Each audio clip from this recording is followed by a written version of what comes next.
But we're going to start off with with our sponsor for the evening, and our sponsor is Dice Bags, the performance men's D&D lingerie brand. With the expansion of the Asian, South American, and Sword Coast markets, they're announcing new Men of Goblin Tuesday calendar, Just Roger. To be clear, 15 different men from Goblin Tuesday signed up for the 2026 calendar, but it turned out it was just Roger with 15 fake but well done false IDs. For January, we see Roger in Orphan Town chic. He's wearing comfy, pre-torn dice bag boxers with the Goblin Tuesday logo checkered across the front. And then in September, we have Roger doing his best with Mad Max attire. Always comfortable with Dice Bags underpants because leather chafes. So check out Dice Bags, get your pre-orders in for the Roger 2026 Dice Bags calendar. Back to the show. Today, we have Jim from Goblin Tuesday. Yeah, that Roger, yeah.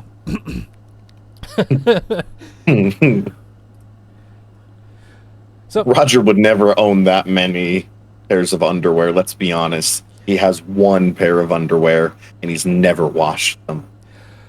Well, for the calendar, the Dice Bag brand themselves, they give the clothing, the models model it, and they put out their calendars. So Of course. it wouldn't necessarily I get be it. Roger's, but yeah. It's probably photoshopped on Roger. Probably in his contract that says he never has to take his underwear off. Yep. So tell us a little bit about yourself and what you do. Oh, that's too broad of a question. Well, I know you do a lot of streaming and a lot of dungeon mastering. So how about what campaigns do you have going currently?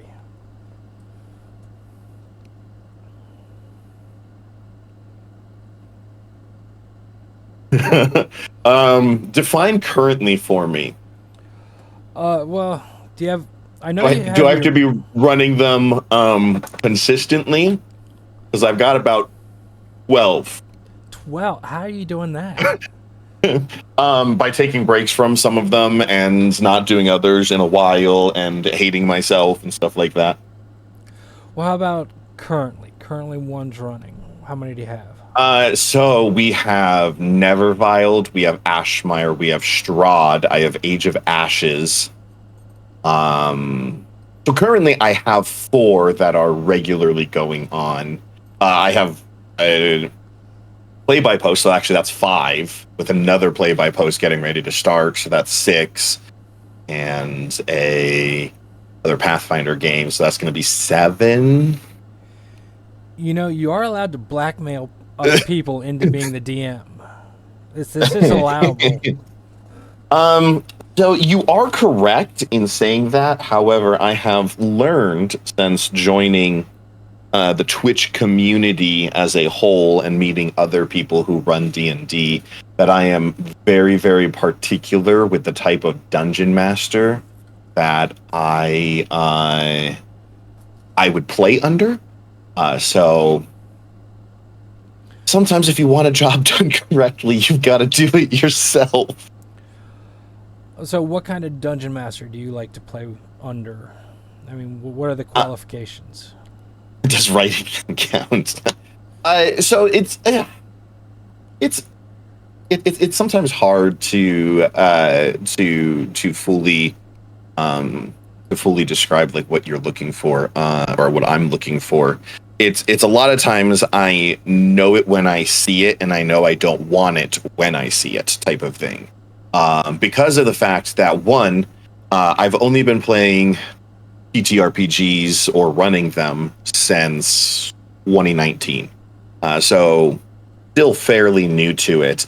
And in that 6 years or so, I've been a perma DM pretty much the whole entire time, with the exception of like 1 or 2 one-shots here and there. So I don't fully know everything that I look for in a DM, but I know some things that I don't look for, I guess. Gotcha. Well, I have been listening to the Wind Sisters podcast, and it's a lot of fun. It really is good. I think it's the first one that I've seen or heard that's just it's so small. It has so few people in it that it's just so engaging. It originally started because we started that maybe 2 years ago.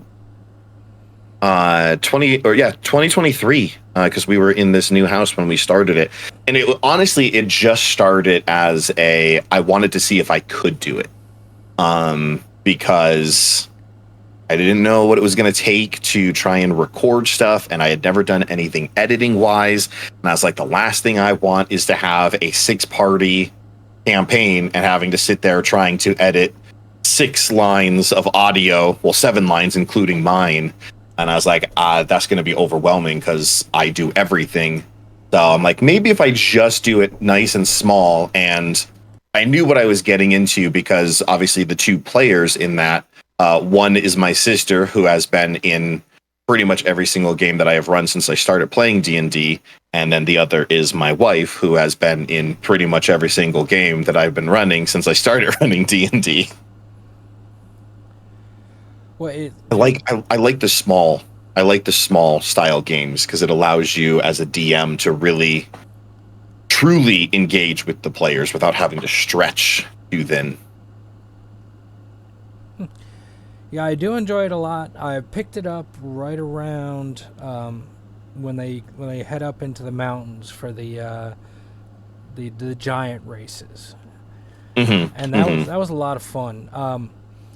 Quick question about that. Just general GMing for it. Were a lot of the personalities for the different giant clans planned, or was it just something that spur of the moment? Like, I think it was I know these episodes were months ago, but yeah. I know, what was it? The Storm Giants turned out to be like kind of frat bros having fun drinking.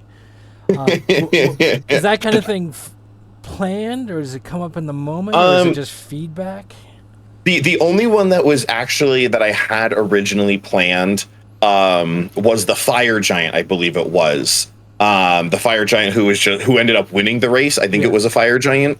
Of just being that completely chaotic and frantic, of just like, I am absolutely bonkers crazy. And that just kind of went with the fire and the personality of being a fiery type of person. All of the other ones, it was just kind of made up because I don't believe I've ever actually used giants before. And I had to try and on the spot think of like, okay, what are the personalities going to be? Because they have to be different, because they are very, very different in regards to their ancestry. So I have to give them definable personalities. And I just think the idea of a storm giant being a frat bro is hilarious. Yeah, it was pretty good, and the entire thing was very catchy. When I'm working, I make knives, and one of the secrets about knives is it's 75% grinding, just standing at a grinder. And I like to listen to D&D podcasts, and yours for the Wind Sisters was actually so engaging that it was fun just to sit there and listen to everything and as it was going. And I'm actually going to go back and start listening from the beginning. I think I picked up episode 58, 57, something like that. Okay, yeah. Early episodes were much better. Not saying that the later episodes are bad. I had more time in the earlier episodes and was able to dedicate a little bit more time to the editing and actually writing. You'll notice, like, if you ever look at the dates of the episode releases, for like the first 30 episodes, everything is on the dot. Every single Monday at 9:30, here's a new episode. And then about 30 episodes in, between people moving across country and schedules changing and just stress in general, all of a sudden it was like, here's every 2 weeks. And then it's like once a month. And then it's so and that's why we haven't released anything in a while, is because I want to be able to get back to giving the due time that's required for it. Gotcha. Well, I'm definitely looking forward to seeing the originals and seeing more of them. I've done several different other D&D podcasts, live plays. Critical Role is a classic, but I've done several other, and they're fun for a bit, but they're not engaging like the Wind Sisters were. So I highly encourage more of them. Appreciate that. So, for your current campaigns and current players, can you drop any hints for big twists coming up or things your players might see in the future? Well, the one that's got the biggest amount of twists, I can't talk about because at least 2 of those players are sitting in your chat right now. Sure. And it's our play-by post that we've been running in our Discord, that the whole thing is based on intrigue. So I definitely can't tell any of those twists. I literally just gave them a bunch of twists last night because I was in a giving mood. Oh, and there's another one. There's another one of the players. There are 3 of those players sitting in your chat right now. But as far as some of the other ones, I mean, Curse of Strahd, we're kind of bound by the module to an extent. And that was literally just hey, you guys want to run a module where I don't have to actually think or put too much effort into because it's already written. I can just add some characters and stuff like that. As for the other main one, which is my Ashmire one, I don't know. Depends on the players. Got it. We're only on that one. We're only 7 episodes in. We just started that campaign this year. Fairly recently. So yeah, we're so early in. I have no clue where that story is going to go. It kind of all depends on players and the decisions that they make. Now, from what I've heard and what I've been told from our DMs on our end, running a module is more difficult than writing it yourself. That's what they say. You don't agree? No. Not at all. Unless reading is hard. If you find reading is hard, then yes, obviously running a module is a lot harder because you have to read a whole entire book. But a module, in my opinion, it's done. Story's done. You don't have to do any work. You don't have to think about, oh, well, where are the players going to go after they do this? It's right there in the book. Just turn the page. That's where the players go. Obviously, yes, as a DM, if you're experienced and as a DM, and you did your work, because that's the big thing. And I know some people used to, like one of the DMs that I used to play, used to say that modules were hard, but that was because he never read the books. He opened up the module and was like, all right, let's play. And then got to a point where he needed to know information that was 7 chapters later. And then he had to stop the game as he's flipping through the book to try and figure out the answers. So as long as you do your homework for a module, modules are cake.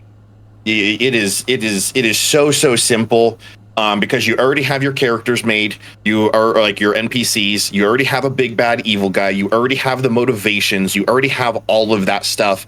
And whether it's WotC or Paizo, for the most part, they're pretty okay NPCs and bad, like evil guys. Like their motivations are convincing enough and compelling enough for the players. Writing your own campaign takes so much more because unless you're just using another world, like if you're using the Forgotten Realms, or you're using Galarion, or you using a world that already exists, that makes it a little bit easier. But if you're building a world from scratch and then trying to build a homebrew world, not only do you have to make a convincing world, you then have to fill it full of convincing people, which is so much work. And then you've got to go and write the story and make the story make sense. But I think it also will depend on the type of DM you are and the type of games that you run. Interesting. Well, there's a lot of talk in your Discord about your new magic school. What Maribel House? What can you tell us about these different Maribel houses and kind of who gets into which house and why? And for the chat, if you haven't taken the quiz yet, it's a lot of fun. You can take it real quick and tell us which house you belong to. So yeah, Maribel actually started thanks to Dimension 20. I was, again, 3 years ago, or 4 years ago, I was still an assistant manager, so I was bouncing from store to store working, and I was downloading Dimension 20 episodes so that I could watch at work. And they happened to release one called Misfits in Magic, which uses the Kids on Broom system. And it was a system that I had never heard of before. I didn't know. Again, this is 2 years into me playing TTRPG, so I still was very, very unfamiliar with it.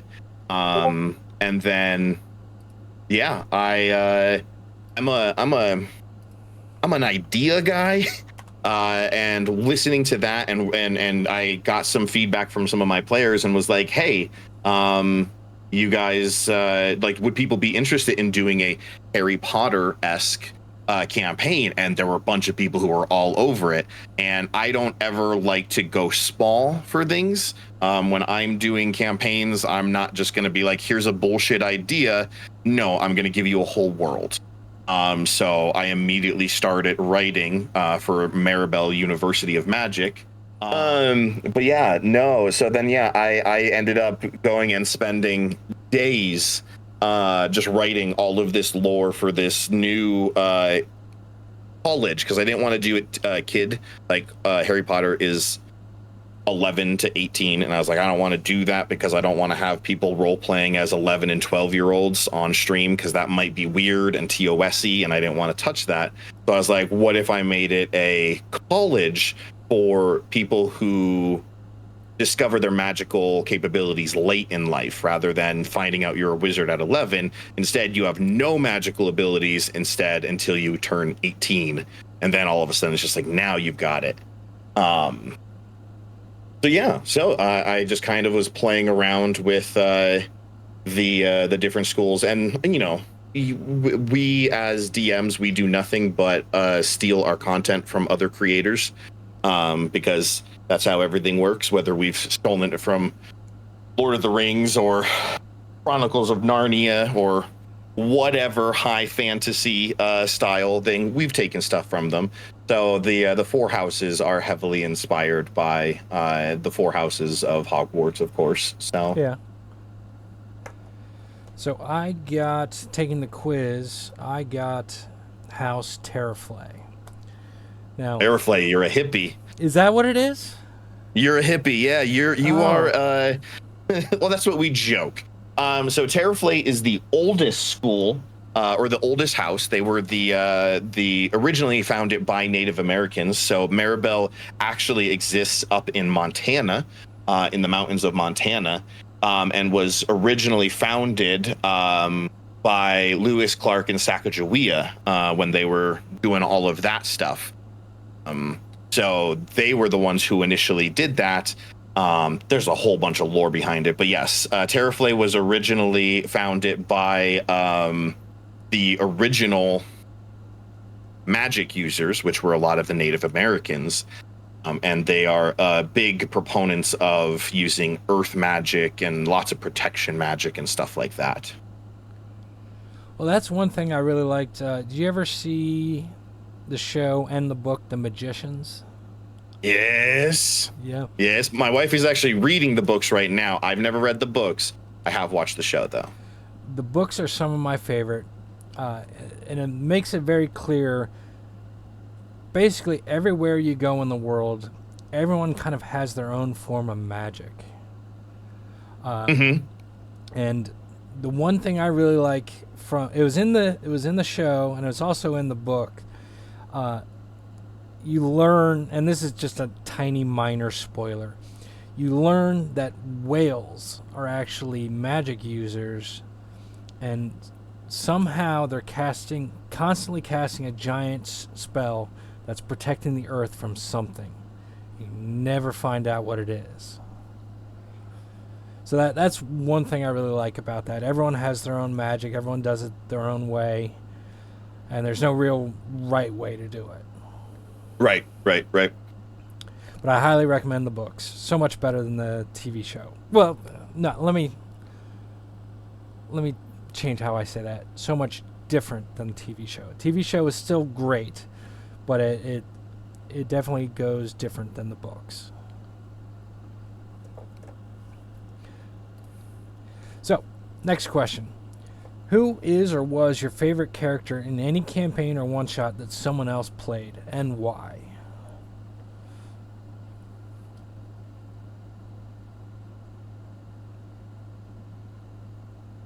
Damn.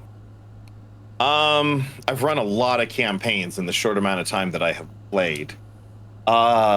Favorite character. I mean, there's a lot. Hippie, which was Natasha, aka my wife. It was her first character that she ever played in one of my games. That kind of completely revolutionized the story of my campaign because she joined not in the middle, but she joined late. And I thought I had this idea for a story and an idea, and then she brought this character in, this little gnome warlock, and had a really, really good backstory. And I was able to take that and entwine it with my current the current story that I had, and I built it into what I think is still to this day the best campaign that I've ever run. And it was kind of anchored by her character. So hers would be one of them. And then the other, just because it started off as a joke character, and then we were able to do something really, really, really cool with it, was Grimbeard, who was in here earlier, played a hat. A hat? He played a hat. He played a hat that whenever it was put on a person's head, that person would have to make a Constitution save, or the hat took control. Hat had a soul, had a spirit, and was just trying to discover who he was and where he was going and how he became what he was. And it turns out it was like a revivification spell that went wrong, and instead of the soul coming back into a person, the soul came back into a hat. And then the hat was just passed from person to person while he was trying to find who he truly was. But that was a really, really fun character to DM for, because you have a lot of possibilities that you could.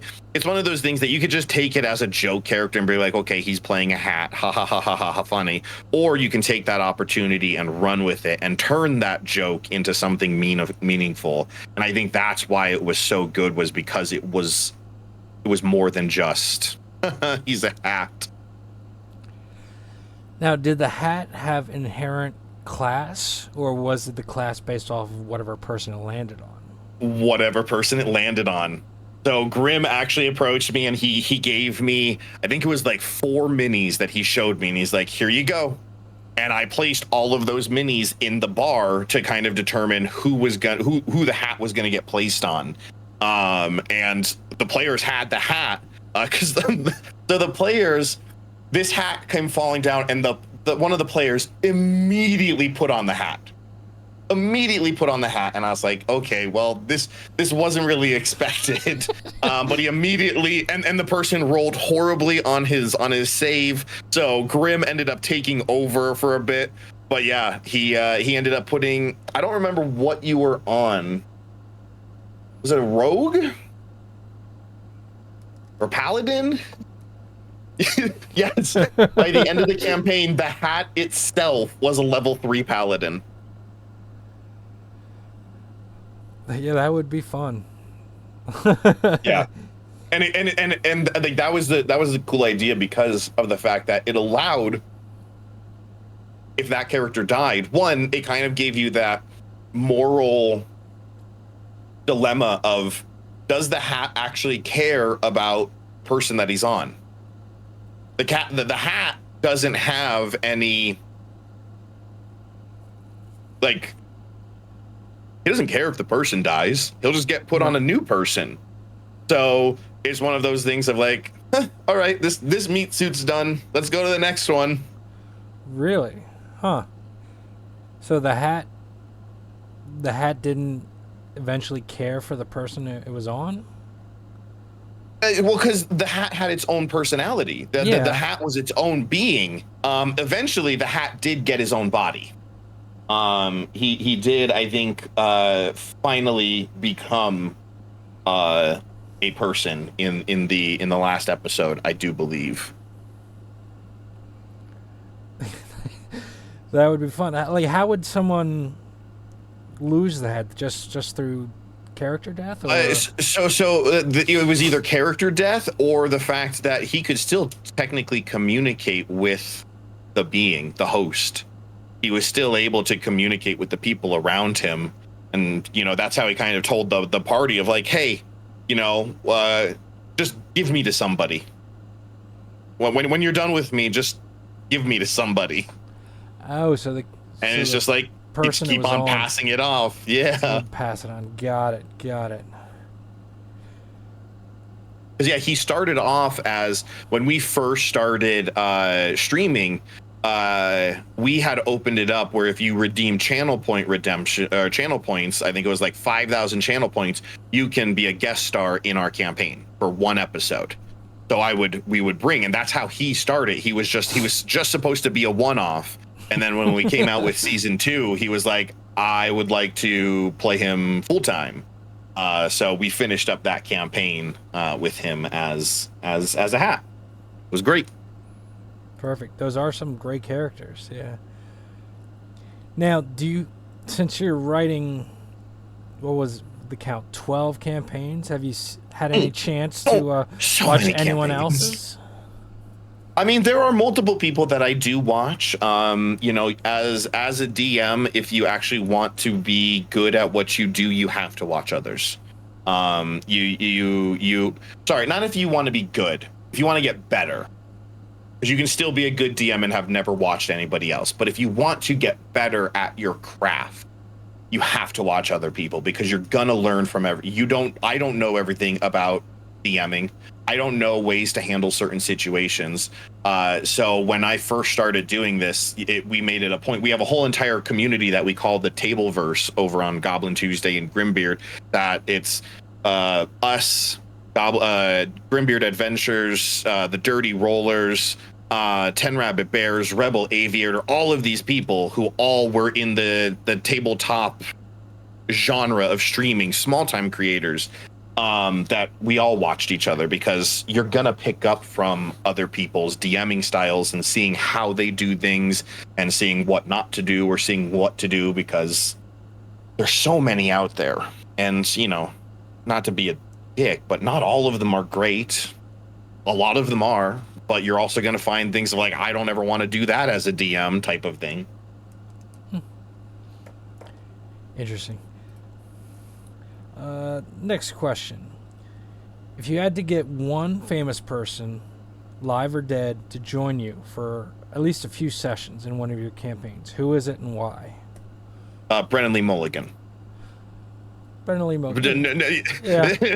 No question. Absolutely. Brennan Lee Mulligan is a huge inspiration for how I play and run my games. He was introduced to me because of Natasha. So I have an additional respect for that show, because Natasha introduced me to Dimension 20 before we were even dating, and now we're married. So I feel like Dimension 20 has a very, very large impact on my life outside of tabletop games. But yeah, absolutely, Brennan Lee Mulligan. I've been thinking about getting a Dimension 20 subscription to see it. So you'd say it's worth it? So one, it's what, like $8 for the dropout. Yeah. So not only are there now 20 seasons of Dimension 20, some of them longer campaigns being like 20 episodes, some of them short things, but then you also have so many other shows like Make Some Noise and Game Changers and actually 100% worth it. For the price, 1,000%. $6. There you go. I think it's a little bit more for new subscribers, Shrimp. But yeah, the campaigns are wonderful. And because I know you mentioned Critical Role earlier, but I've never watched a single thing of Critical Role. No? Not a single thing. One, because by the time I got into Tabletop, they were already on like season 3 or whatever. And like their episodes are what, like 4, 5 hours long, right? And their seasons are 40, 50 episodes long. 120. Exactly. Yeah. So I don't know about you, but for somebody who hasn't been watching consistently, I don't have time to catch up on 4 hours episodes, 120 of them. Whereas Dimension 20 is, here's one campaign that the episodes are 2 hours, and here's 20 episodes, concluding the whole entire season, the whole entire story. Nice, small, compact, for all you people with ADHD. Perfect. Well, see, I can stand at my grinder for 4, 5, 6 hours, so... Right, no, for sure. For some people, like it's going to work. Easy. Yeah. It's not a question of price. It's just so much to watch. Donnie from our channel has got me watching Deep Space Nine for the first time. And that's what I'm spending time on. And then, after that, I think Dropout will be worth it. It'll be a lot of fun, so I'll play around with it. Yeah, I highly recommend. It's also a good idea because while they don't get a ton of different systems, they do run a variety of systems on there, and it's nice to be able to see some of those other systems rather than just Dungeons and Dragons consistently. And they do have a few, as Shrimp just said, a few of the seasons are on YouTube. So you can get the first Fantasy High, Unsleeping City, and I think Escape from Bloodkeep are all on the YouTube for free. Well, I saw they had like, I think, teaser episodes for free. I haven't seen if they put up the whole things yet, and I've seen one of them. I can't remember which one, but it was good, so I'll have to try it. All right, next we've got to design a new D&D spell, where the only requirement is it has a casting component of an unopened Taylor Swift CD, which is opened and consumed as part of the casting. What is the spell? What level? What does it do? What class is it for? So it is a level 2 spell that can only be cast by barbarian. Because nothing will make them more angrier, and it will be a rage amplification. Rage amplification. Yeah. You get temporary HP, damage reduction, and an additional damage boost. Because the music just plays in your head nonstop, and you hate how catchy it is. Yeah, I can see how trying to get those little plastic things going to start opening the CD, that would be enraging. Yeah, that's a good answer. By the way, chat, if anyone has questions they'd like me to ask, feel free to put it in the chat, and we'll see if we can ask them. So, with what's a CD? Yeah. What is one show you would recommend now that not Dimension 20, but like a show on TV you think is really good that I need to watch? Psych. Well, yeah, Psych is a favorite of mine. I've got all the DVDs. So yeah, I'm old. So most of the shows that I watch, I just repeat watch. Yeah. I'm trying to think. What's a show that I recently watched that was pretty good that I actually finished? I just watched Banshee. Banshee? Yeah, I just watched that. I think it was 5 seasons, maybe. I think it was on HBO. The guy who plays Homelander in The Boys is the main character in it. It was a pretty good show. Good. Yeah, I've got all the psychs, all the burn notices. That era of what was it, USA TV was just brilliant. Couldn't come up with anything better. And yeah, I'm a big fan of the Psych. Friends is my comfort show. I fall asleep to Friends. Scrubs is another one. So like the early 90s, early 2000s, those comedy shows were great. But yeah, Psych has a special spot. Ted Lasso, that's very, very true. Ted Lasso is incredible. It's only on Apple TV, so that's another subscription that you might have to get.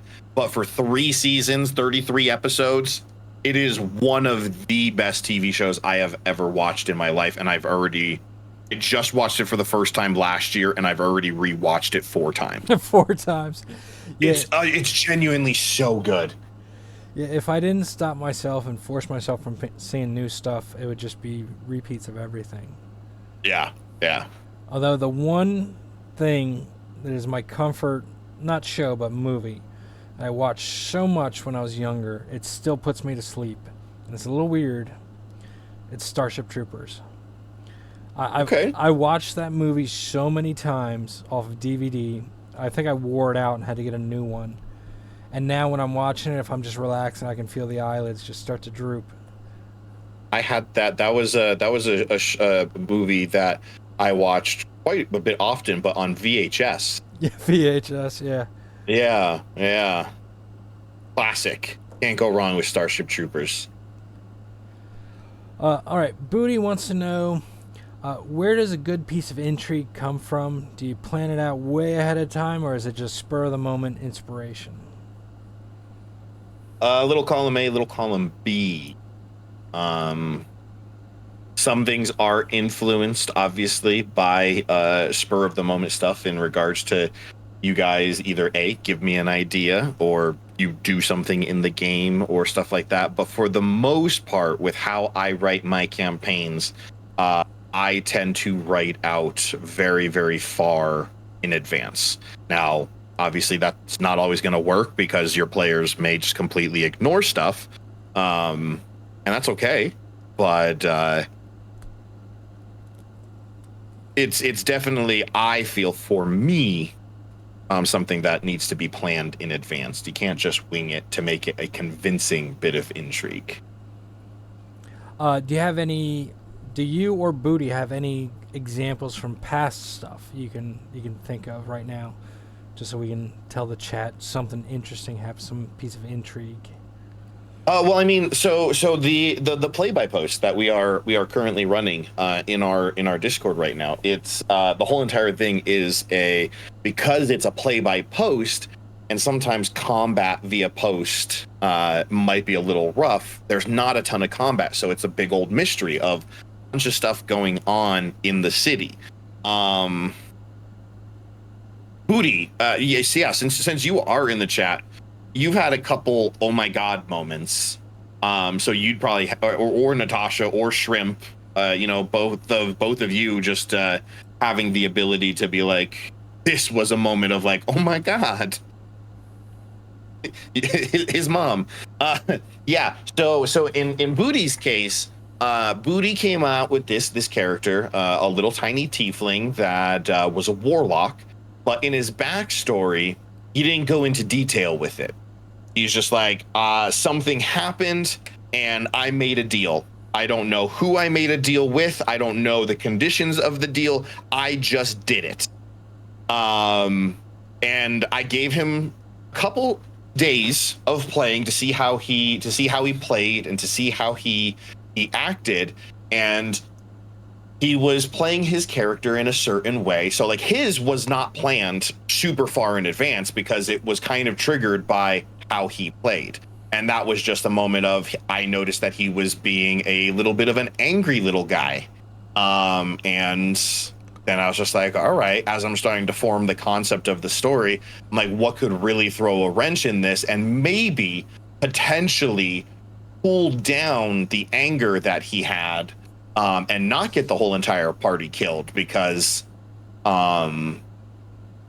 he was a little angry guy who liked to run his mouth, which I loved. It was great. But as a DM who punishes people for, or there's not punishes, but there's consequences for your actions. Sure. And if you run your mouth off to somebody, you're gonna get slapped in the face. And depending on who you run your mouth off to, it might be more than a slap. So yeah, I slowly led him to discover that his patron actually turned out to be his own mother, who happened to be Fierna, who is one of the rulers of one of the layers of hell, who is known for absolute fury. She is just the angriest of all of them, and I was like, this fits perfect with this little 3-foot-tall tiefling who is so angry. Now, how does the play-by-post work? I mean, like, literally function.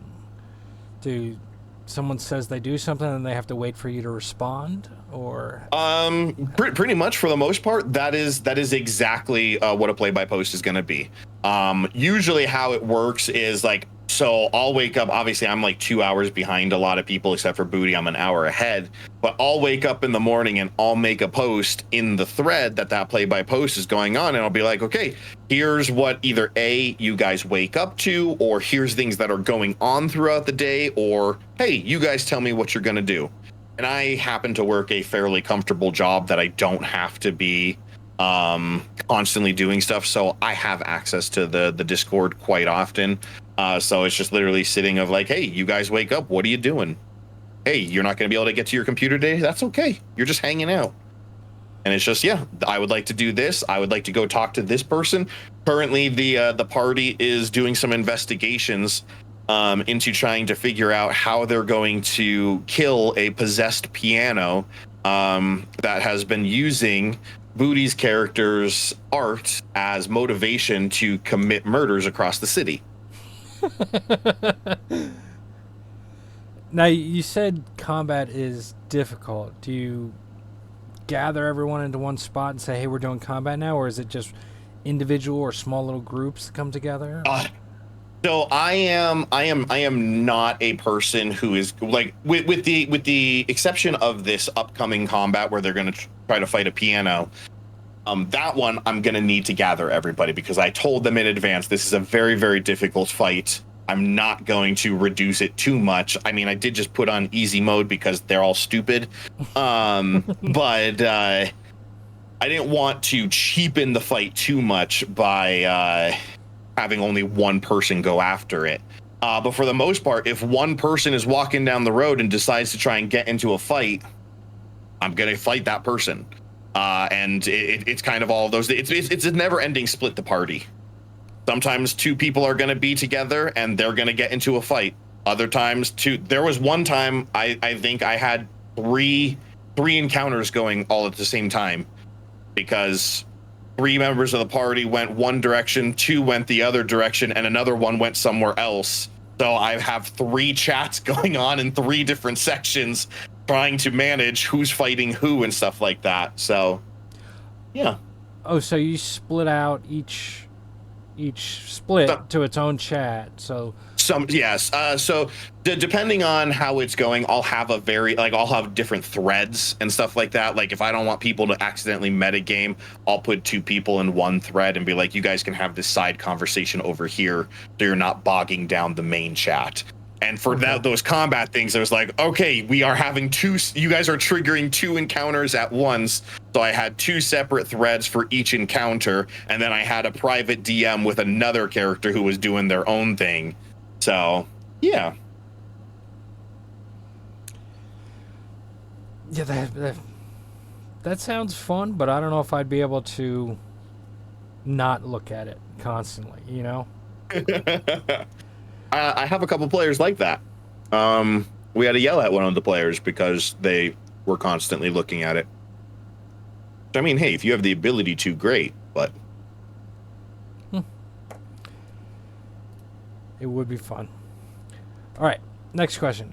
If you could pick up one D&D feat for yourself, for your personal use, what feat would it be? And why? Magic initiate, so I could cast spells. Which spells are you getting? And which magic initiate? Mine for Natasha. No, I just give Natasha alert.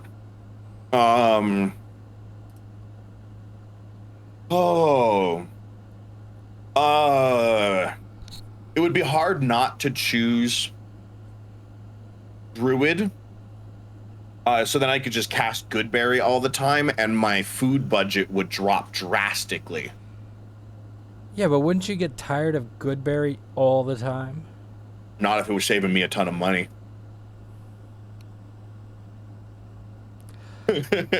I love goldfish, little crackers, but if I ate nothing but goldfish, I would just lose it, even if I was saving money. So with that, you get, what do you get? 2 cantrips and a spell? Something like that.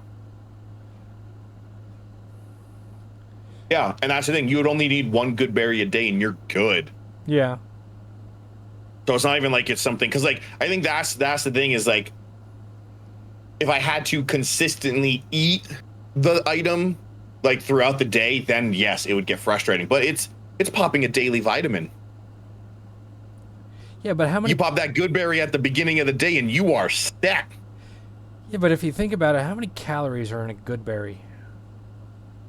It's magic. There's none. I don't know. There are no calories in magic. There's no calories in D&D 5e. That's what I joke about when my wife and I go to Disney. There are no calories at Disney in Disney food because it's magic. Because it's Disney magic. So you can eat whatever you want in Disney. Sure. Now, adding on to that, if you could get 1 spell but not wish, what would it be? Any level, any class. Oh, that's a dangerous question.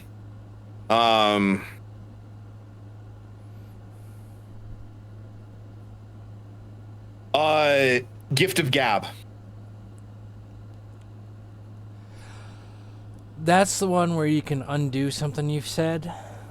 It would allow me to basically truly say my mind to people, and get it out of there so that I can completely eviscerate somebody by telling them what I truly think, and then just gift of gabbing them to make them forget what I said. Huh. I think that's the one. Yeah, that'd be interesting. You skillfully reshape the memories of listeners in your immediate area so that each creature of your choice within 5 feet of you forgets everything you said within the last 6 seconds. So that just gives me 6 seconds to just truly speak my mind and say what I really want to. And then just kidding. Here you go. Forget about it. But there's no save on it, right? It just There's happens. no save. Yep. Yep. That would be the one. Booty wants to know, is wild-shaped cow milk okay to sell in grocery stores? That is, so literally probably 5 episodes before you started listening to the Wind Sisters, we had a discussion in the episode in regards to, can you eat your druids? Can you eat them? Yeah. Well, if my druid turns into a pig and then we slice a bit off of that pig, not enough to kill him, but we slice a bit off and we cook that pork and we eat it. Wouldn't it? When we injure, it is consistent with magic, the magic in D&D, that if a animal that you wild shape into gets injured, like if you chop off the arm of a wild shaped animal, the druid doesn't lose his arm. The wounds don't transfer when they go back into human form. So, can I cut the leg off of my wild shaped chicken druid and make buffalo wings, as long as I cook it while he's still in wild shape. Yeah, but what happens when he? Well, see, I think it's the moral questions like this is the reason why they changed Druid for the latest version of D&D. It's just a bunch of people sitting around the table going, people are eating too many Druids without consequence. This can't happen. Yeah, the new Druid. What? Are you guys playing with the new rules at all? Or are you still on the old rule system?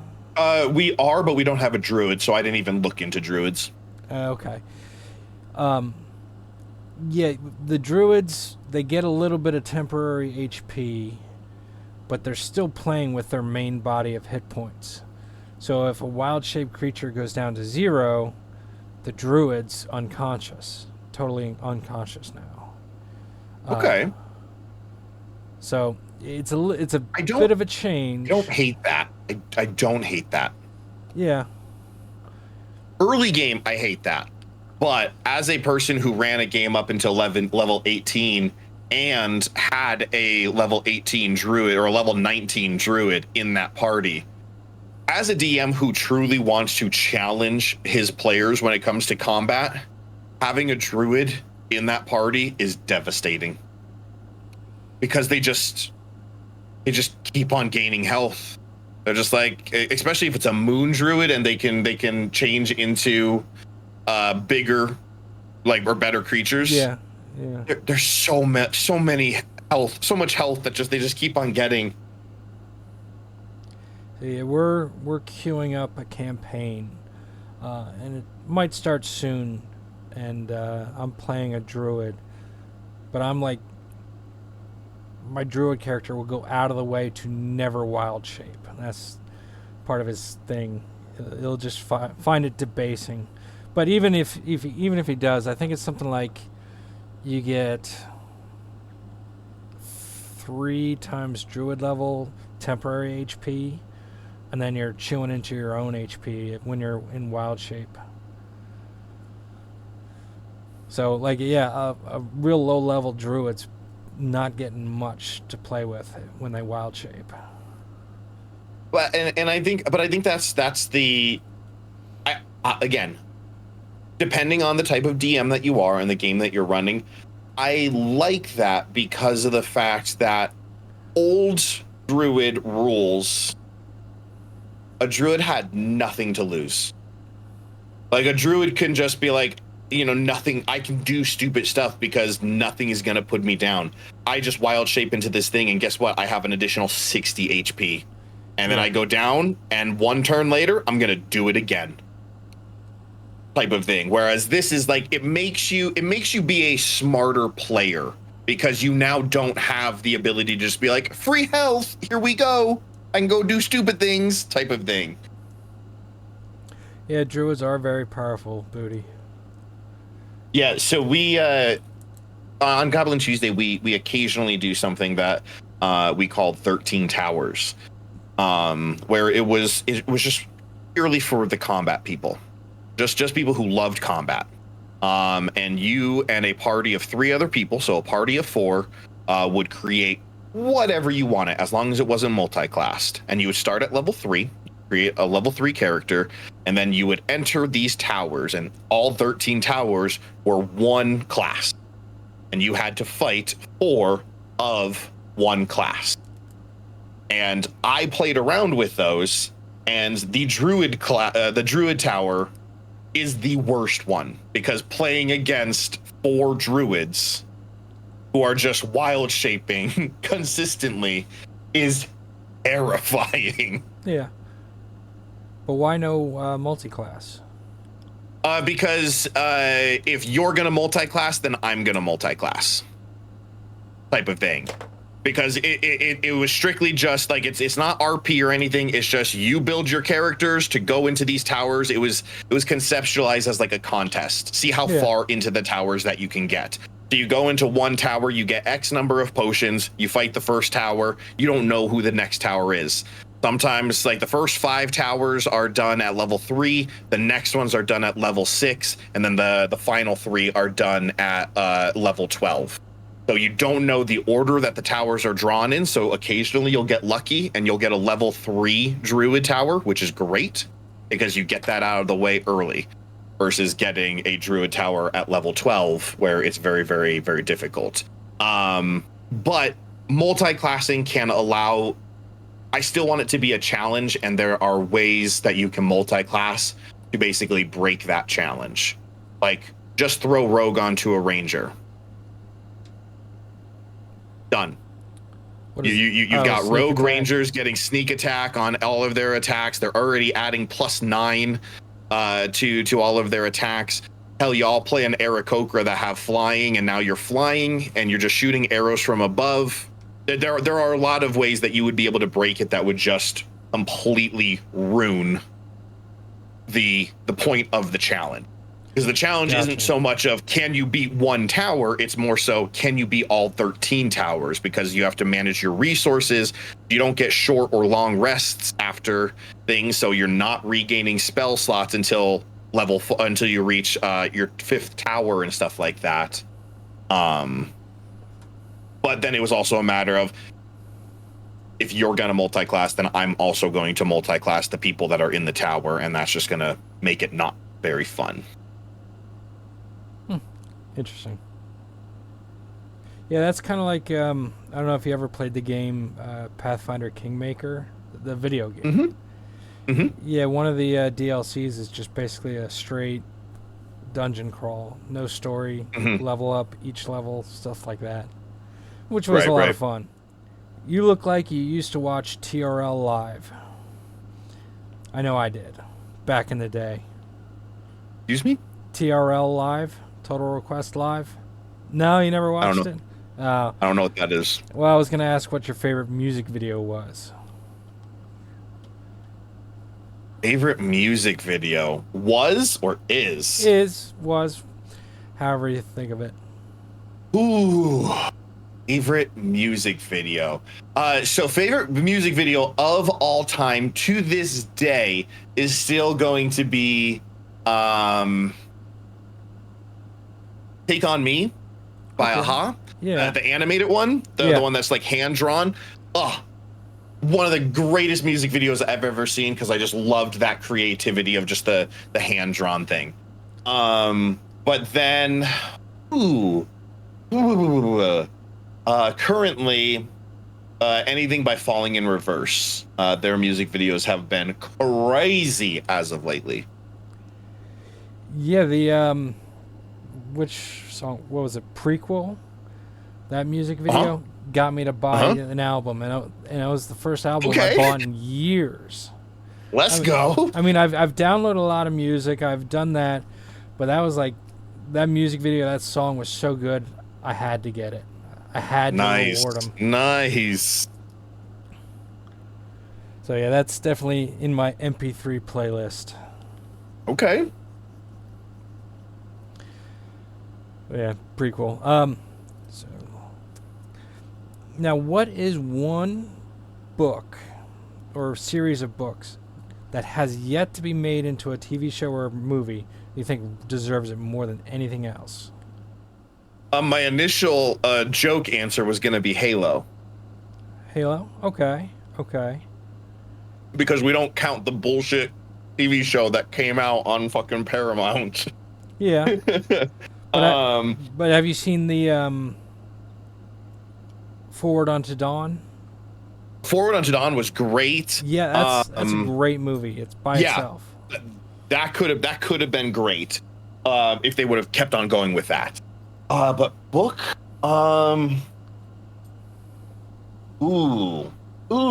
good question.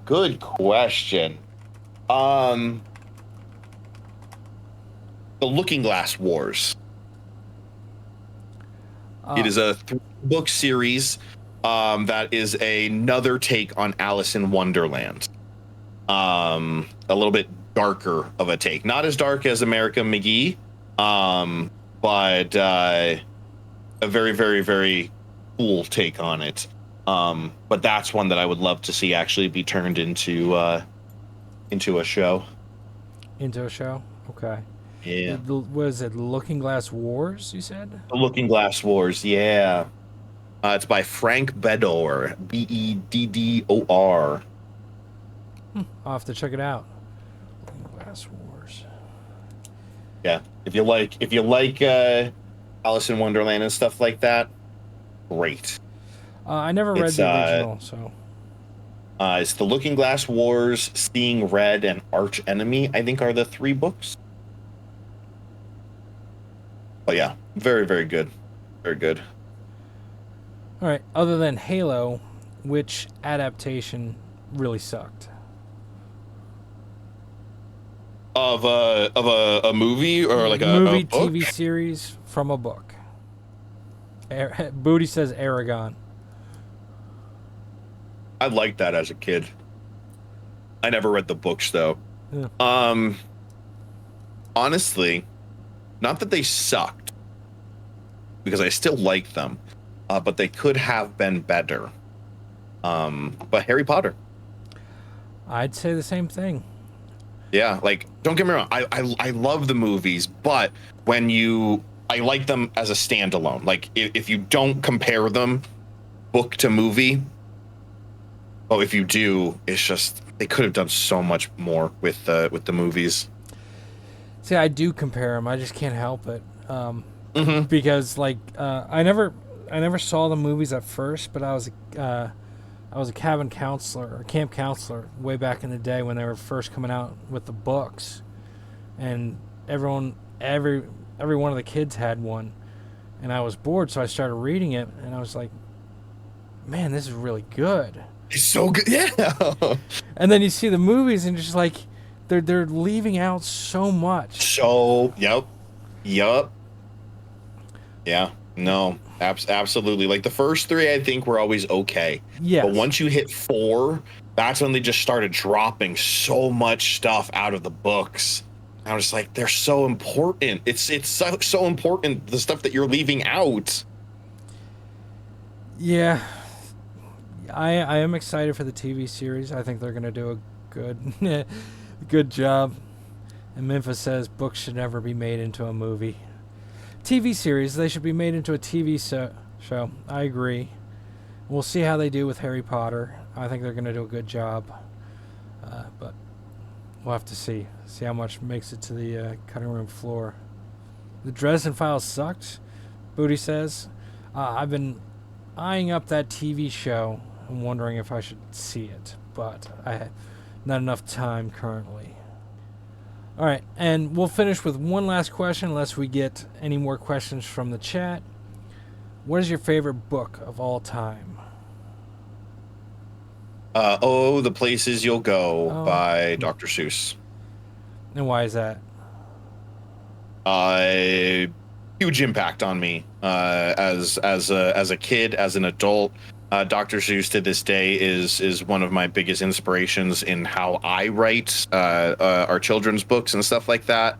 And that was one of the first times that, or like one of the first books that actually still had that childhood theming to it, but the message was so much deeper and so much more impactful that when reading it as a child, it wasn't going to mean anything to you, but the adult reading it to you, it would mean the world to. Now, Booty previously said you've written a bunch of children's books. Is there any place to get them? What books do you have? So currently we only have one that's currently published and for sale on Barnes & Nobles. It's our Christmas book called The Grump Who Loved Christmas. Our second one is finished written. Natasha is currently doing the art for it, and that one is called Larry the Llama Learns to Fly. What's the crude story for The Grump Who Loved Christmas? It's a story about me. I am a big fan of Christmas, and I used to always just jokingly put like a countdown, like when it was like May 25th. I'd be like, hey, 7 months till Christmas, 8 months till Christmas, whatever it is. Woohoo. And then everybody's just like, no, you're not allowed to do that. Like, you have to wait until after Halloween and after Thanksgiving. And it was one of those things that, like, I was never discounting those holidays. Like, I'm not saying that because I'm celebrating Christmas in May that you can't celebrate Halloween or you can't celebrate Thanksgiving. It's just, I really like Christmas. And it's just kind of a story that goes along the lines of people are gonna, pardon my language, but people are gonna shit on you for the things that you like.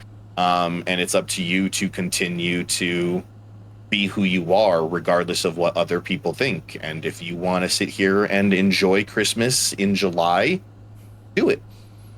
It makes you who you are. There's a magic about that. And the moment you stop believing in that magic, or the moment that you listen to those outside sources that are telling you you can't do this thing, well, then that's the time that you become like an old fuddy-duddy who is just sitting behind a desk all day.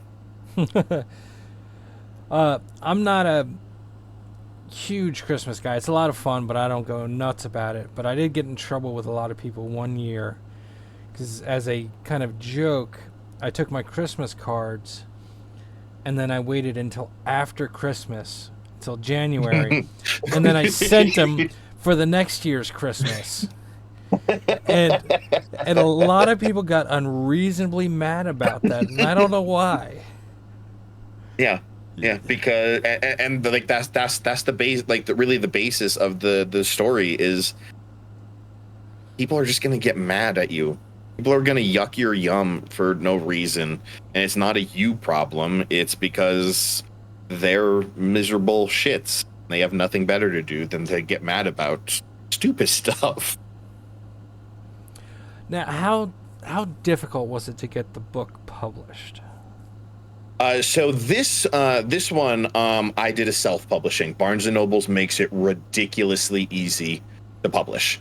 You literally just go to Barnes & Noble's press, upload all of your stuff, done. They take care of everything. It's print on demand and all of that stuff. So, like, I don't have any inventory. I am a person who struggles very, very, very much with the idea and the concept of failure. So that has prevented me from actually sending my manuscripts out to actual publishers. But I am convincing myself with Larry the Llama to do so because I feel that it is my best work that I have done so far, and I think people will like it. So I'm hoping to actually send that one out to publishers. But it's a little bit different trying to get published as a kids author, because one, I'm a nobody. Two, I don't have thousands of dollars that I can put up front. And three, you would be amazed by the amount of publishers who don't want to touch rhyming books. And my books rhyme because it follows along the same scale that most of Dr. Seuss's books are, with the rhyme scheme and stuff like that. And there are a lot of agents, because most of the time publishers won't even talk to you unless you have agents. And there are a ton of agents who are just like, if you have a rhyming book, we don't want to touch it. Do they not understand the rhyming, or are they unable to rhyme themselves, or what? What's the reason? Honestly, I do not know. Part of me thinks it's like, I don't want to crap on anybody who's written one of the like the really, really simple, like learn to read style rhyming books, right? Like C Spot, Run, blah blah blah stuff. You know, nothing against them, great job, but something tells me that like that's the style that they're thinking of when they say we don't want rhyming books. But I'm too afraid of getting rejected that I don't even want to be like, hey, but mine actually has a deep and meaningful meaning to it that will impact your children and the people who are reading it on an emotional level. So please, maybe read the rhyme, please. But we'll see. We'll see. We're hoping to have the art done for Larry by the end of this year, and then I will be taking that risk at trying to get it published by big people.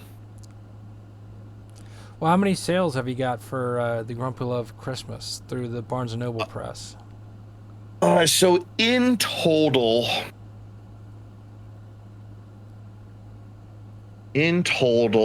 roughly, just an estimate. So I haven't done any advertising for it or anything like that, but I think I'm over 250. Okay. Yeah, that looks pretty cool. Now,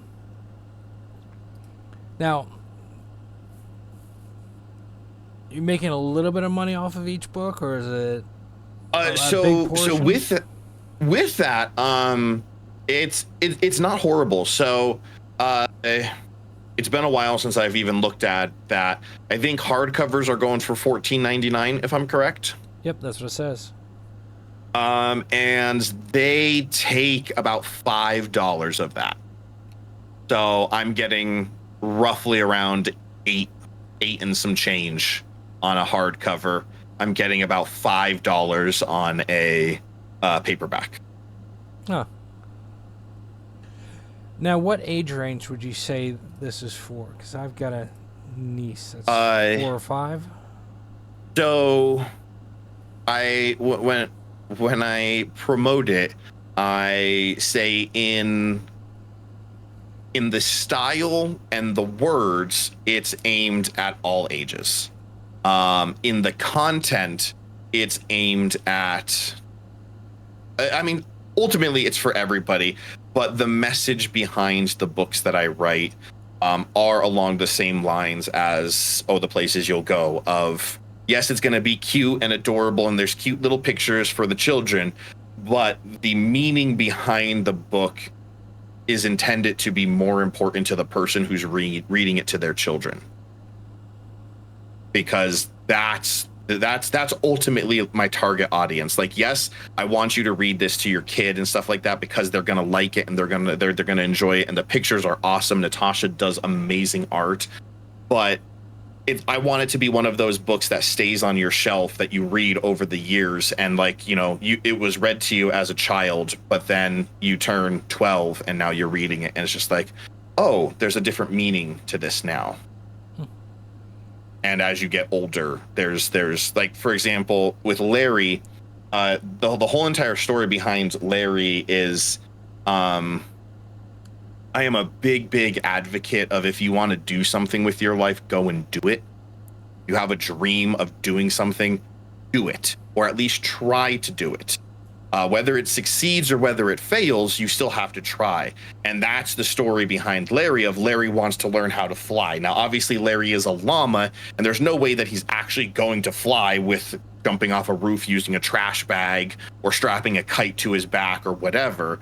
But the whole entire big gist of it is to focus on that adult who's reading the book to their child, where it says, hey, remember that thing that you've always wanted to do?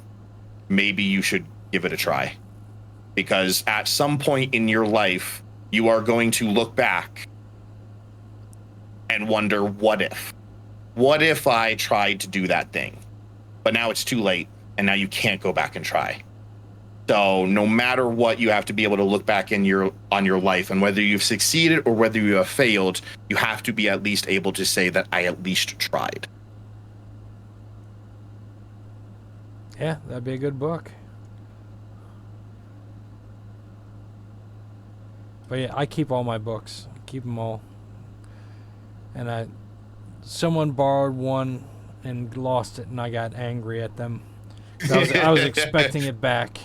I mean, all the books I read and like, I actually go back and reread. So I keep them all, with one exception. There was one book that was so bad that I just threw it away, and I wouldn't give it to anyone else. It was a Helmet for My Pillow. You ever see the Pacific series on HBO? No. Well, kind of I like, don't believe so. Kind of like Band of Brothers was. Series. Oh yes, that Pacific. Yes, I'm sorry. Yeah. Yes. Yes. Well, the Pacific portion was written by. It was actually 2 books rather than based off one book, with the Old Breed and then Helmet for My Pillow, and Helmet for My Pillow was just one of the worst books I've ever read, and I just couldn't. I think if I loaned it to someone, that person would think that I hate them. It was just that bad. Oh, dang. So, yeah, the author, in my mind, it was like some third grade teacher somewhere told the author that he was good at writing, and no one ever had the heart to tell him otherwise. To tell that he wasn't. I mean, oh man. I mean, he did great things in the war, and it's an amazing story from outside the book. But just reading the book was not fun at all. Oh, okay. So, but yeah, other than that, I have every single book I've ever read and kept, and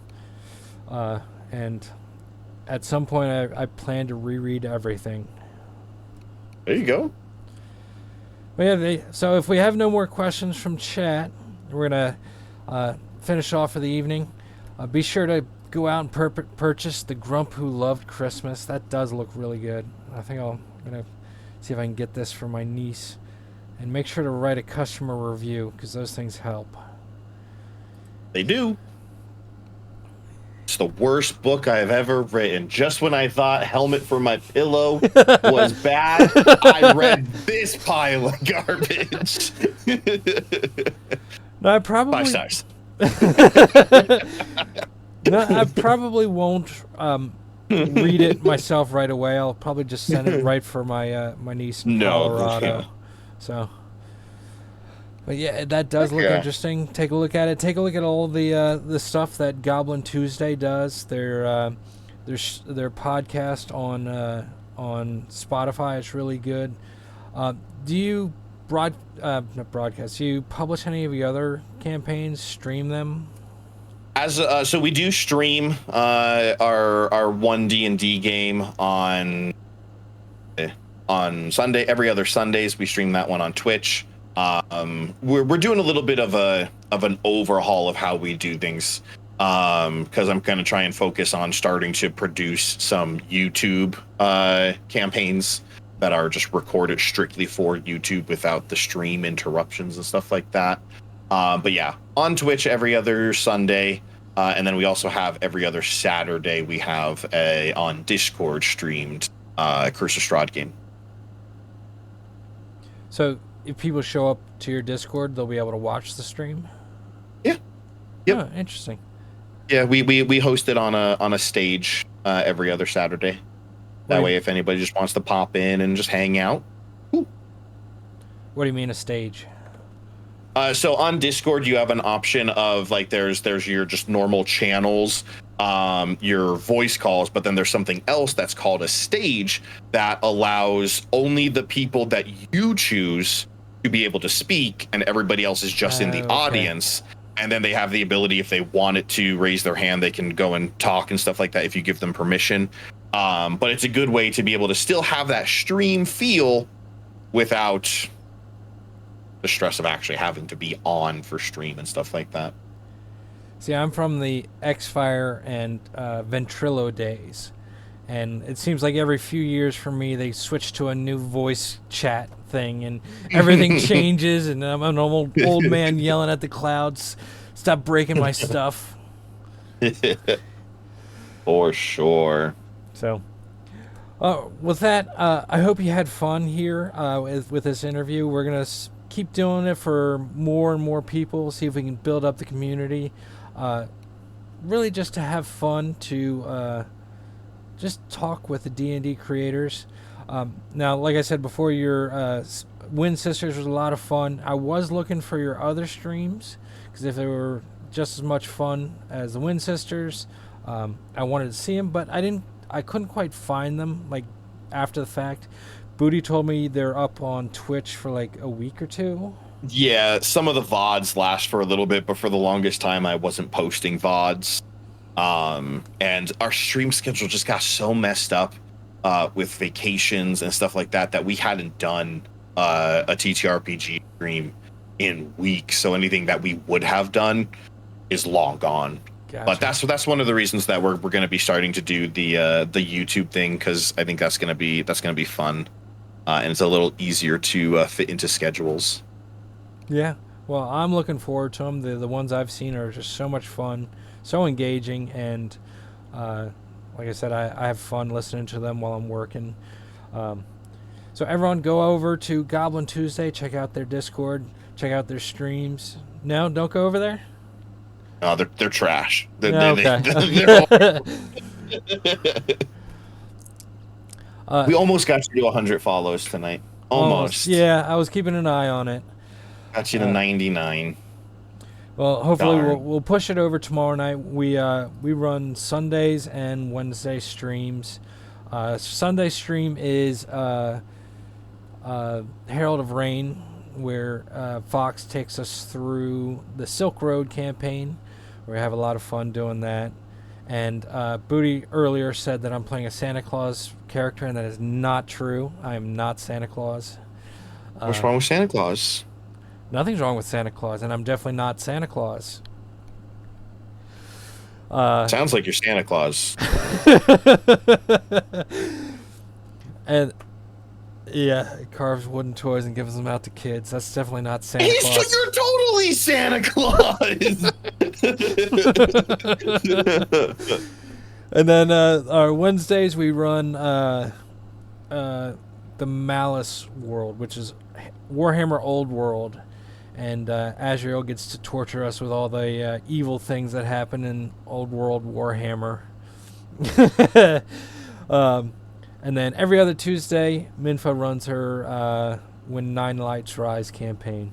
So check us out. Check out Jim. Again, thank you so much for coming on this show. This is always so much fun to do. Appreciate you having me. Sure. And keep an eye out. We're trying to get a steady schedule for when we're doing these for the Lolths in the future. And we'll hopefully get them on the same day every month. But again, thank you for coming out. Thanks for the chat, for giving us some great questions. And it was a lot of fun, and check out the video on demand later. Again, thanks, and bye, everyone.